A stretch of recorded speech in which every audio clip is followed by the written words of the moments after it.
Saudações a todos, espero que todos estejam bem e seguros. Bom, lembrando que esse vídeo não é propriamente uma aula, é simplesmente um apanhado de comentários e de dúvidas reportadas a mim e que é essencial que o aluno procure o material estendido, né, o material de onde extraiu esse resumo aqui, que é esse PDF, que nesse caso aqui tratam-se de duas apostilas. Apostila do professor Brito, que está disponível nesse endereço aqui, e da apostila do Departamento de Física, que está lá na página do Departamento de Física. Ambas estão disponíveis também no Google Drive, associado a essa disciplina no Google Classroom.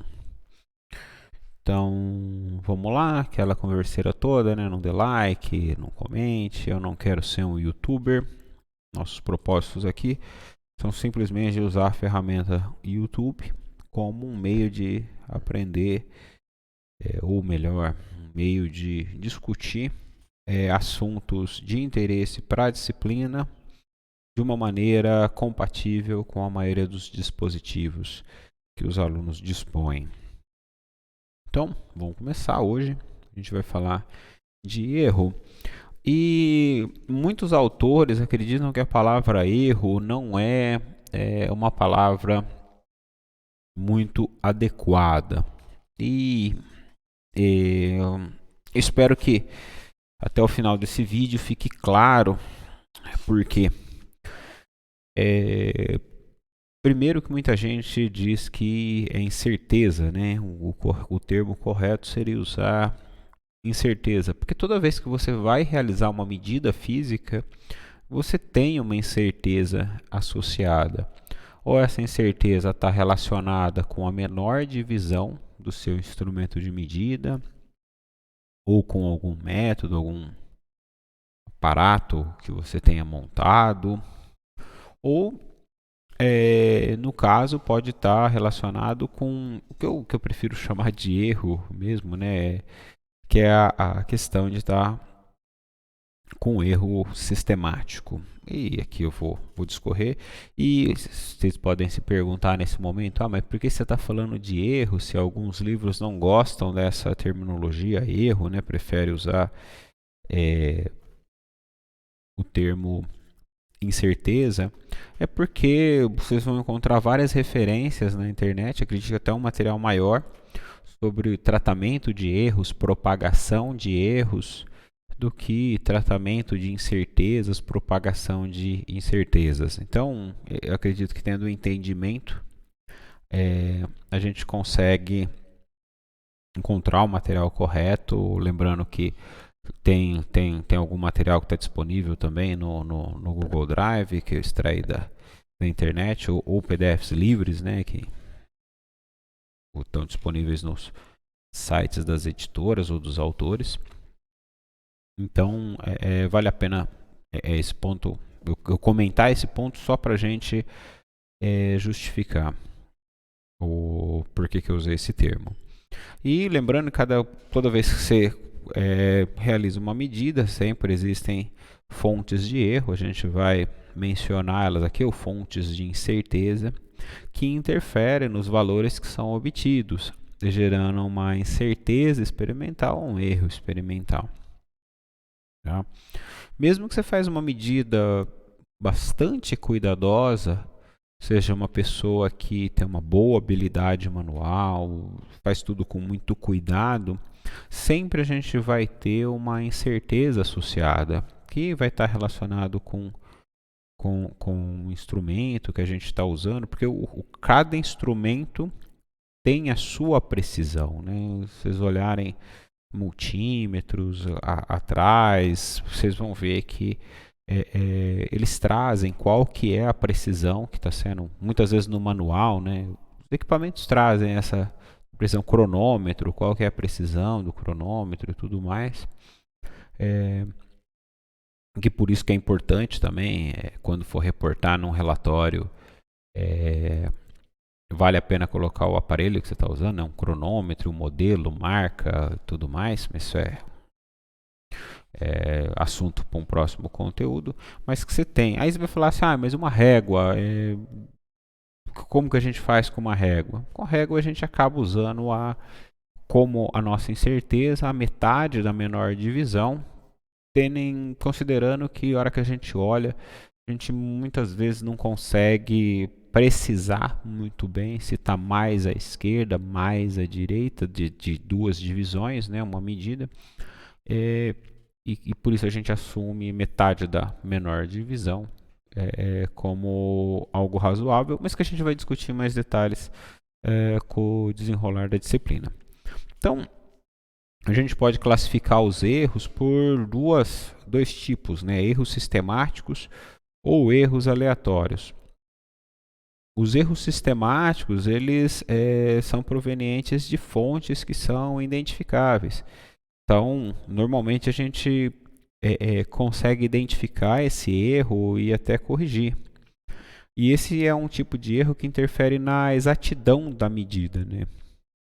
Então, eles podem ser causados, por exemplo, por um relógio que atrasa, ou seja, pelo instrumento que está sendo utilizado, pelo método de observação que você está usando durante a sua prática experimental.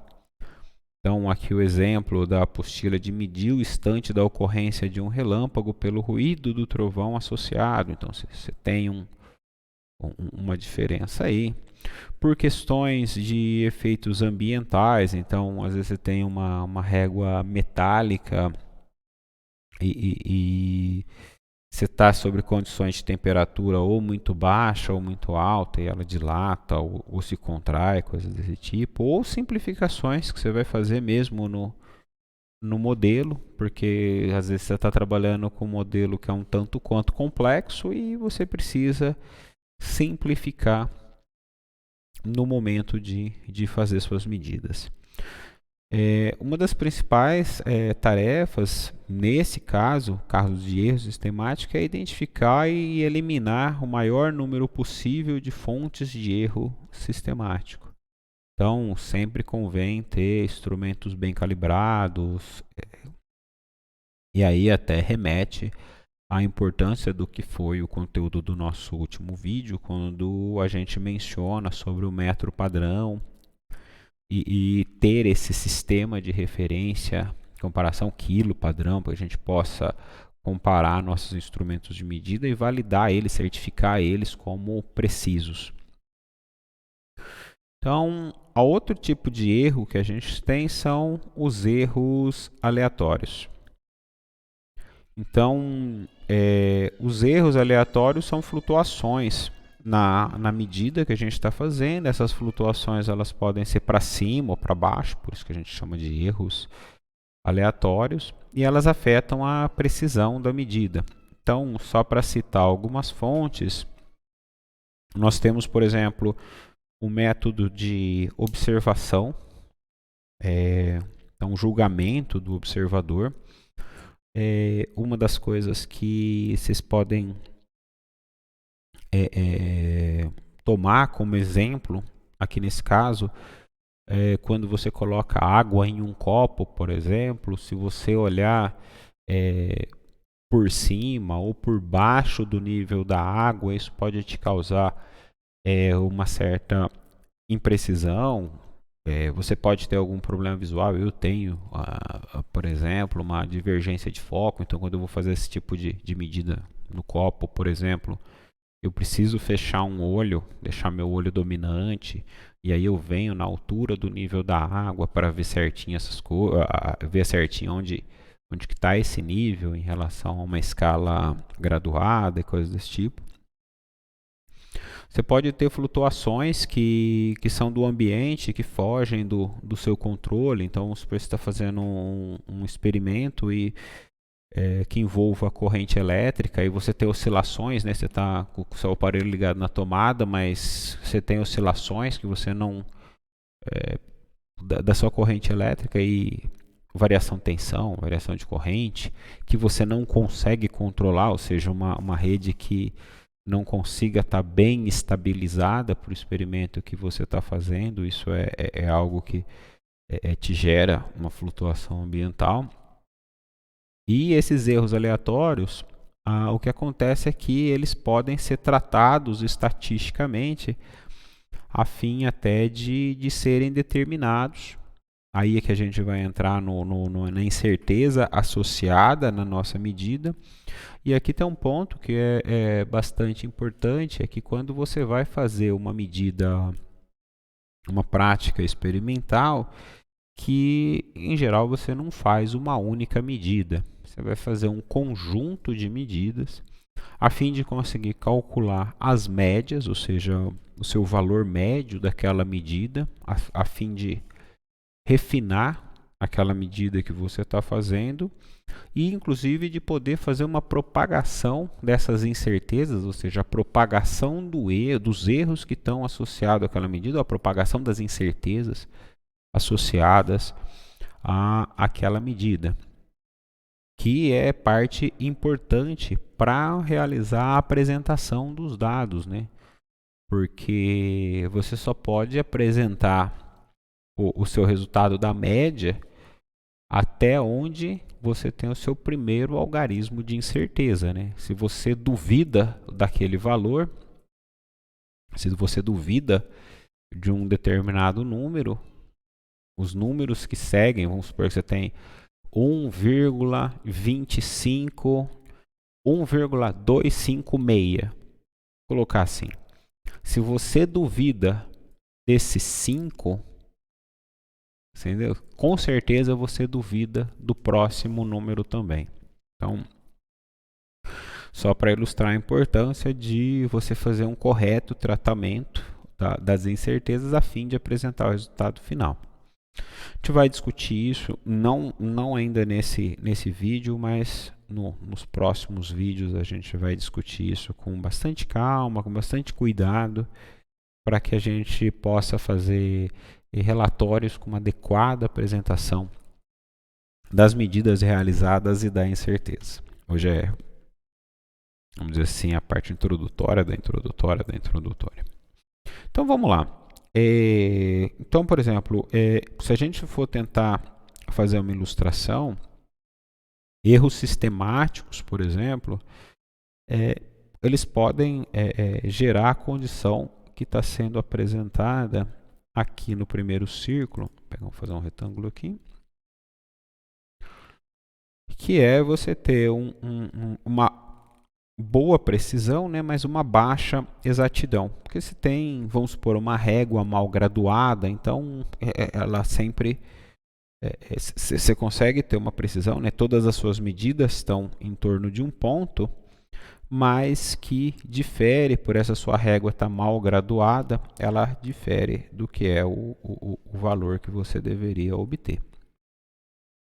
Você pode ter medidas com baixa precisão e baixa exatidão.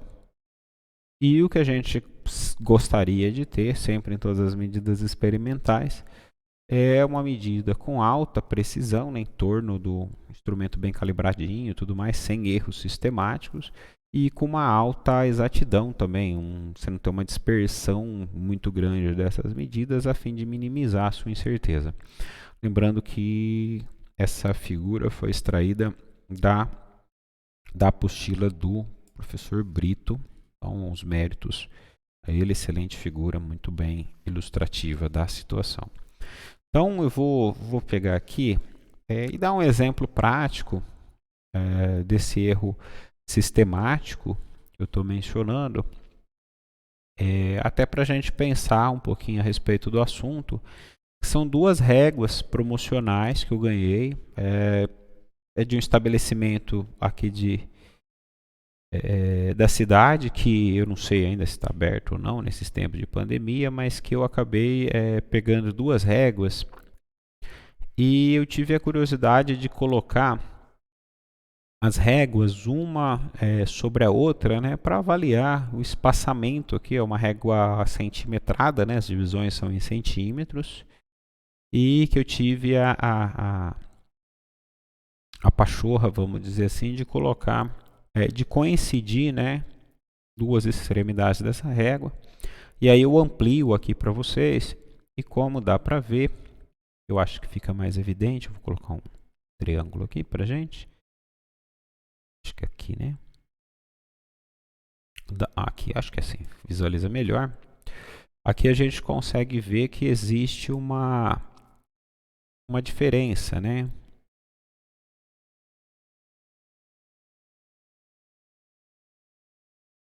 Ou seja, sendo que, a hora que a gente olha para outra ponta, a gente tem aqui a gente tem um ponto coincidente aqui, né? Que deveria fazer com que, se elas fossem igualmente espaçadas em seus centímetros, né? Esse ponto aqui à esquerda deveria ser coincidente. E não é. E aí, qual que é a discussão que eu quero levantar aqui? Qual das duas réguas eu devo usar para realizar a minha medida?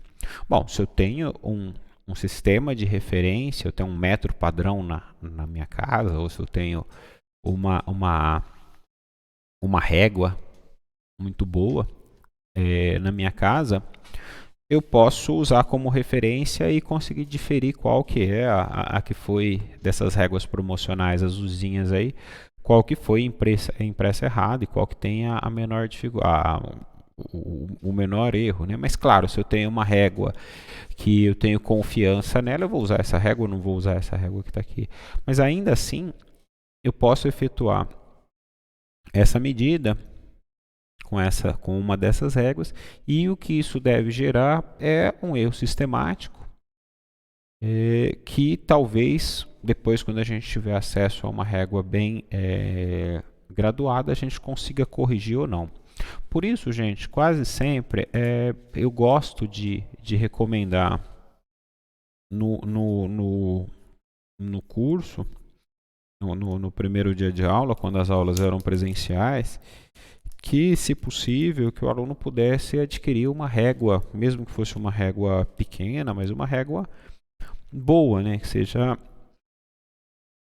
confiável. E aí não é propaganda nem nada, mas quem quiser pode me perguntar quais são as réguas que eu indico. Aqui eu não vou colocar marca, não vou falar de nenhuma marca nem nada, por conta de eu não sei, o vídeo pode ser barrado por questão de eu mencionar um nome e tudo mais, por questão autoral e tudo mais. Então, me perguntem lá no chat do Google Classroom. Normalmente na aula presencial eu indico 2 ou 3 marcas de régua que eu sei que elas têm todo um cuidado na hora de calibrar e de ajustar e os centímetros estão certinhos, tá? Ou seja, aqui a gente vai acabar caindo na situação de ter um instrumento ruim, né? Então vai acabar gerando um erro sistemático na nossa medida. Claro que se eu colocar esse cara aqui um pouquinho, se eu colocar o meu zero um pouquinho mais para a esquerda, um pouquinho mais para a direita, tudo mais, isso aqui vai acabar resultando, se for uma régua bem calibrada, né? Vai acabar resultando num erro aleatório que está no método de observação, né? O jeito que a habilidade, né? O julgamento do cara para definir exatamente o ponto em zero, tá? Acho que assim a gente consegue ilustrar os dois tipos de erro, né? Bom, tratamento de erros aleatórios ou tratamento da incerteza. Aqui, como eu falei para vocês, é bem comum a gente fazer o cálculo da média, né? Porque quando a gente faz o cálculo da média, vamos supor que eu fui fazer uma medida com a minha régua e por um descuido eu coloquei a minha régua um pouquinho mais para a esquerda, ou seja, o meu zero da régua em relação ao objeto que eu estou medindo, ele ficou ligeiramente deslocado para um lado, ligeiramente deslocado para o outro, por causa da minha habilidade e tudo mais. Então perceba que se eu fizer um conjunto grande de medidas e calcular a média, esses deslocamentos um pouquinho para a esquerda, um pouquinho para a direita, eles vão acabar se diluindo ali e eu vou acabar tendo um melhor valor, né? Então, por isso a gente acaba fazendo um conjunto de medidas. Qual deve ser o conjunto de medidas razoável? E, normalmente a gente faz, na prática, sim, eu posso dizer que não tem uma regra de ouro, vamos dizer assim, né? Mas a maioria dos colegas considera que 10 medidas é um número satisfatório. Tá? 10 medidas, tudo. Mas claro que vai depender do seu tratamento de erros depois, né? O tratamento da incerteza, né? Você tem uma incerteza muitíssimo alta e tudo mais que vai fugir lá por exemplo, foge de 10%, aí a gente começa a ter um pouco de problema, vai voltar, ou fazer mais medidas, ou refazer as medidas. A gente vai ter que 30% de erro, por exemplo, até 10% de erro é aceitável, mas muito mais que isso depende do sistema. Claro, aqui eu estou falando de maneira geral, mas depende do que a gente está medindo, como a gente está medindo, tudo mais. É, é, acaba 10 medidas acaba sendo adequado, mas isso também a gente pode discutir numa aula síncrona é, e até colocar mais exemplos e tudo mais. Então o cálculo da média, né, um cálculo que deve ser do conhecimento de vocês, né, se resume a um número de medidas, né, média aqui a gente está falando de média aritmética. Então, ela consiste do número, né, dos valores medidos, da soma dos valores medidos, dividido pelo número de medidas. E, ao longo dessa disciplina, a gente vai acabar usando duas representações para a média, né?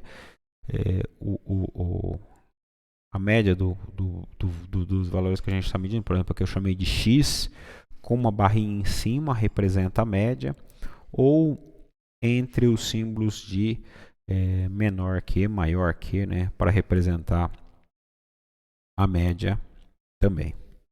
Tá? Mas lembra que com muitas medidas a gente deve considerar que a metade deve estar para cima, metade deve estar para baixo, permitindo uma boa estimativa do cálculo da média. Tá? Uma outra coisa que a gente tem é o desvio em relação à média. Ou seja, quando eu estou fazendo uma medida e aí eu calculo a média, quanto que as minhas medidas elas estão se afastando do meu valor médio, né, do meu valor central.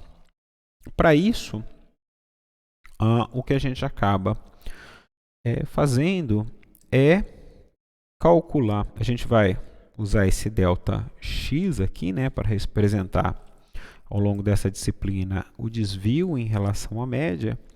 E ele vai ser basicamente, né, a média dos desvios. Então isso é x menos x médio, módulo, né, para que a gente, quando vá somar um valor positivo e um valor negativo, isso não diminua a nossa dispersão, né? Essa dispersão, esse desvio, a gente sempre soma ele, porque a gente está sempre acumulando esse erro e dividindo, né, para não ter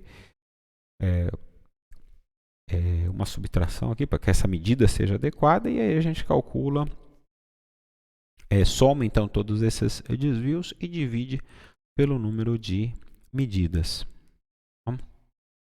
Como pode acontecer tanto para cima como para baixo, a gente acaba usando o módulo, né?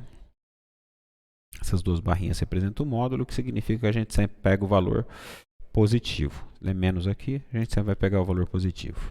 Tá? Uma das outras formas que a gente acaba usando, né, para a precisão da medida é o desvio padrão ou desvio populacional. Esse desvio padrão populacional ele vai acabar sendo dado por essa expressão, né, que é 1 sobre n, né, somatório dos desvios, mas aqui em vez da gente pegar e usar o módulo, a gente usa o quadrado e tira a raiz quadrada. Porque a hora que a gente faz dessa forma, a gente não precisa se preocupar com os valores negativos, né? Porque qualquer número ao quadrado ele é positivo desde que não seja um número imaginário, né? Então, Ainda, por algumas vezes, é conveniente o uso do desvio padrão amostral.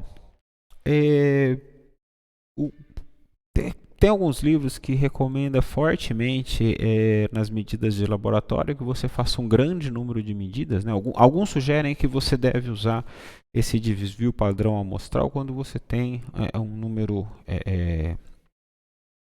não tão grande de medidas, a fim de verificar qual que é a influência, né, de uma amostra.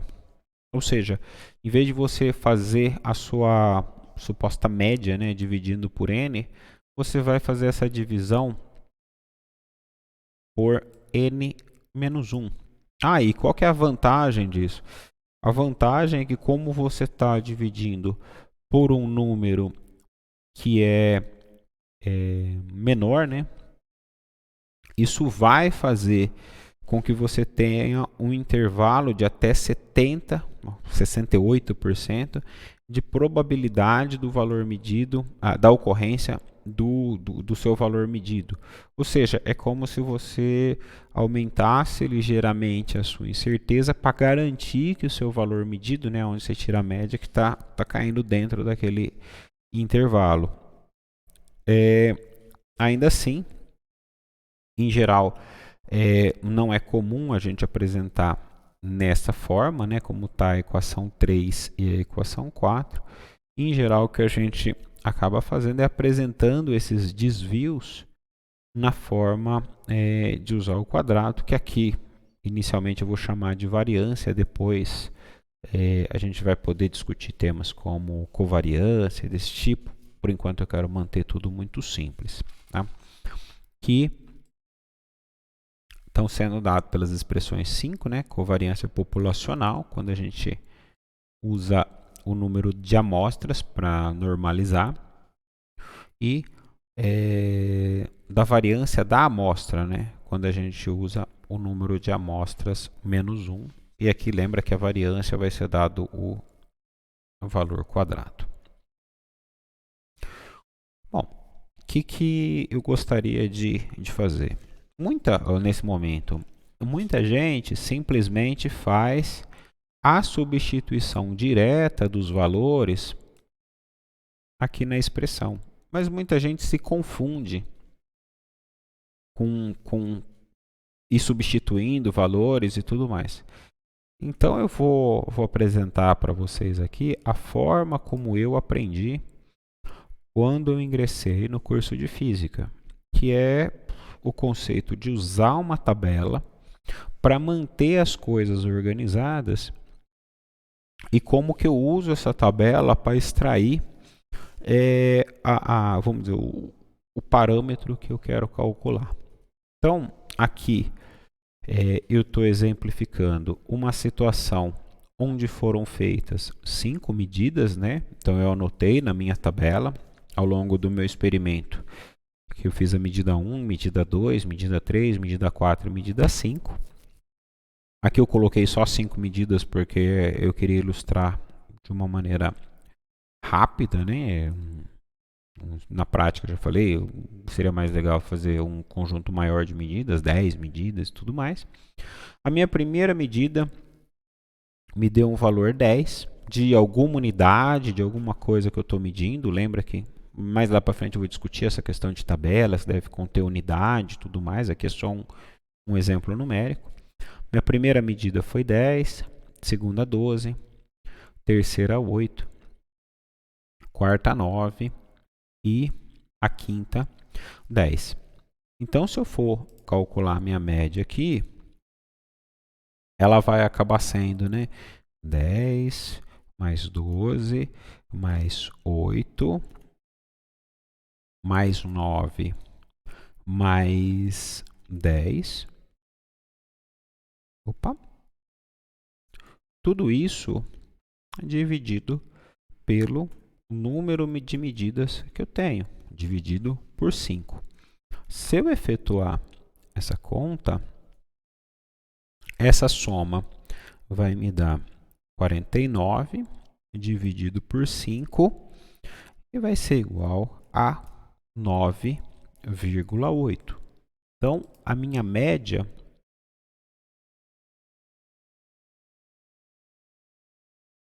ela é 9,8. Perceba que esse valor que eu estou colocando aqui na tabela, ele já é o próprio valor dado pela definição de média. Então, para mim, essa ideia de usar a tabela torna as coisas mais intuitivas. Bom, vamos fazer o seguinte agora. Vamos tentar calcular o desvio em relação à média. Bom, desvio em relação à média. Então, aqui, 10 menos 9,8. Aqui vai me dar 0,2. Aqui, 12 menos 9,8. Isso me dá 2,2. 8 menos 9,8 vai me dar menos 1,8. Mas como eu tenho a minha função modular aqui, eu aceito só a parte positiva, né? Ignoro o sinal de menos. E eu vou acabar tendo o valor 1,8. E eu vou fazendo isso na sequência, né? Então, 9 menos 9,8 vai dar 0,8 e aqui a quinta medida repete a primeira medida, né? Então, é 0,2. Então, perceba que, de novo, pela organização da minha tabela, eu posso fazer novamente o cálculo da média, e esse cálculo da média vai me dar 1,04, se vocês efetuarem as continhas.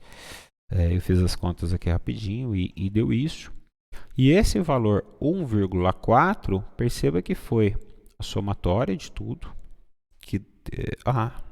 Bom, agora não tem mais, mas 2,2. Deixa eu pegar a calculadora aqui rapidinho. Então, 0,2 mais 2,2 mais 1,8 mais 0,8 mais 0,2. Isso dá 5,2 dividido por 5, 1,04. Então, perceba que isso é a nossa própria definição do desvio em relação à média. Perceba que se a gente seguir dessa maneira, por exemplo, aqui, ó, eu estou fazendo o desvio em relação à média ao quadrado. Então, se a gente vir aqui preenchendo essa tabela, então 0,04, ou seja, o que eu estou fazendo? Eu estou pegando o valor da coluna anterior e elevando ao quadrado. Mas eu poderia estar fazendo a substituição direta aqui, né? Ia dar o mesmo resultado. Então, aqui vai dar 4,84. Aqui dá 3,24. Aqui dá 0,64, se eu não errei nenhum cálculo aqui. E no último, 0,04. Se eu pegar somar os valores dessa coluna e dividir eles por 5, isso vai me dar 1,76. E esse é